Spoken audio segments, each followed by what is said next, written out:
আজকে আমি রান্না করব খেসারির ডালের বড়া দিয়ে ডিম ভুনার রেসিপি। আশা করি আজকের এই রেসিপিটি আপনাদের অনেক ভালো লাগবে।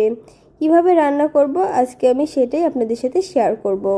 প্রথমে আমি খেসারির ডাল শিলপাটায় বেটে নিয়েছি, তারপর পেঁয়াজ কুচি, মরিচ কুচি, স্বাদ মতো লবণ, হাফ চামচ হলুদের গুঁড়ো দিয়ে ভালোভাবে মাখিয়ে নিব।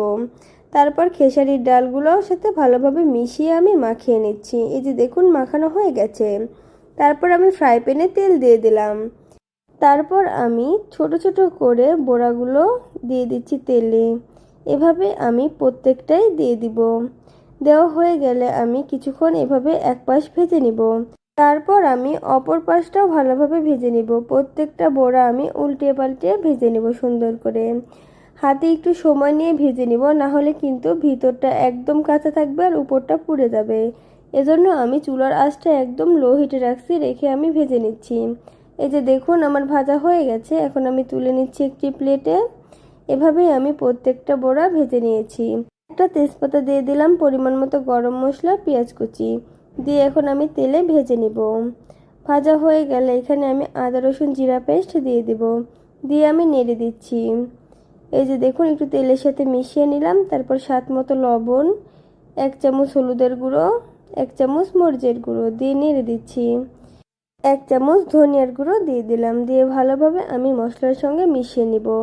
তারপর অল্প পরিমাণের পানি দিয়ে দিলাম মশলাটা কষানোর জন্য। মশলার গা থেকে যখন তেল তেল ভাব উঠে আসবে তখন আমি বড়াগুলো দিয়ে দিব। বড়াগুলো দিয়ে আমি অল্প পরিমাণে পানি দিয়ে দিব বড়াগুলো একটু কষানোর জন্য। বড়াগুলো কিন্তু কষিয়ে নিলে খেতে বেশি মজার হয়, এজন্য আমি সামান্য পরিমাণ পানি দিয়ে দিলাম বড়াগুলো কষানোর জন্য। এখন আমি ঢাকনা দিয়ে ঢেকে দিব। কিছুক্ষণ পর ঢাকনা খুলে আমি নেড়ে দিচ্ছি। এই তো নাড়া হয়ে গেছে। এখন আমি এখানে পরিমাণ মতো পানি দিয়ে দিব। পরিমাণ মতো পানি দিয়ে আমি এখানে ডিম ভাজাগুলো দিয়ে দিব। ডিমগুলো আমি আগে থেকেই ভেজে রাখছিলাম, এখন আমি দিয়ে দিলাম। এখন আমি ঢাকনা দিয়ে ঢেকে দিব। কিছুক্ষণ পর ঢাকনা খুলে আমি ডিমগুলো উল্টিয়ে পাল্টিয়ে দিব। তাহলে ডিমের ভিতর কিন্তু মশলাগুলো ঢুকে যাবে আর খেতে লাগবে দারুণ মজা। এইভাবে রান্না করলে খেতে কিন্তু অনেক ভালো লাগে। খেসারির ডাল দিয়ে ডিমের এই রেসিপিটি আপনারা কি কখনো আগে খেয়েছেন? খেয়ে থাকলে অবশ্যই কমেন্ট করে জানাবেন, আর আপনারা কিভাবে রান্না করেন অবশ্যই বলবেন।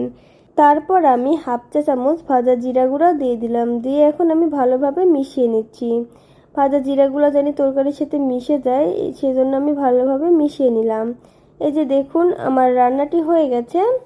এই তো এখন আমি পরিবেশন করে নেব একটি প্লেটে। আর আমার আজকের রেসিপিটি আপনাদের কেমন লাগলো অবশ্যই কমেন্ট করে জানাবেন। সবাই ভালো থাকবেন। আল্লাহ হাফেজ।